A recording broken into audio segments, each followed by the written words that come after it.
problème désormais du modèle nord-américain, le modèle d'une manière générale anglo-saxon.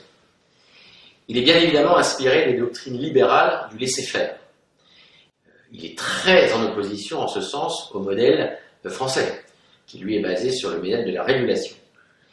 Un point fondamental, en particulier aux États-Unis, la notion d'échec est vécue comme un élément constitutif du parcours professionnel. En France, la notion d'échec est vécue comme un élément de stigmatisation du parcours professionnel. Les Américains, les Nord-Américains de manière générale, considèrent qu'un collaborateur qui aurait eu un échec bénéficie d'une expérience qu'il sera à même de faire bénéficier pour son entreprise. L'attention est accordée avant tout sur le retour d'investissement. En ce sens, les Américains sont beaucoup moins littéraires que nous. Ils ont quelque chose qui est fondé sur l'efficacité.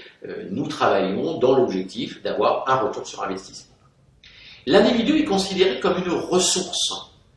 En ce sens, il est vu, estimé, valorisé à travers ce qu'il rapporte à l'entreprise. C'est d'ailleurs ce qui les amène à avoir aucune difficulté à aborder les sujets de salaire.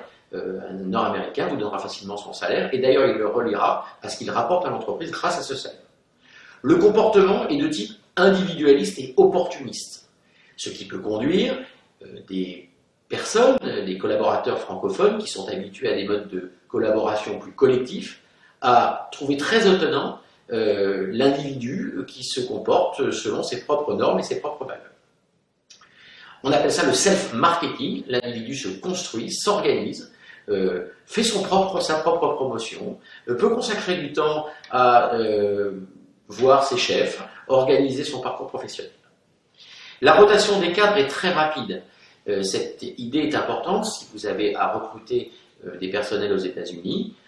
Il peut s'avérer que les cadres partent très rapidement, d'autres arrivent, et c'est une organisation assez saine du marché car ça garantit une certaine vitalité des ressources. L'adaptabilité et la flexibilité est de mise. C'est une raison d'ailleurs pour laquelle les Nord-Américains ont toujours beaucoup de mal à s'adapter à notre modèle régulé. Et le modèle entrepreneurial et en réseau est fondamental. Un collaborateur aux États-Unis fonctionne dans le cadre du réseau, des réseaux qu'il met en œuvre, des associations auxquelles il participe, cultuelles parfois. Ils n'hésitent pas à afficher leurs engagements, et c'est le cas par exemple quand il s'agit des élections américaines, et y compris dans le cadre de l'entreprise.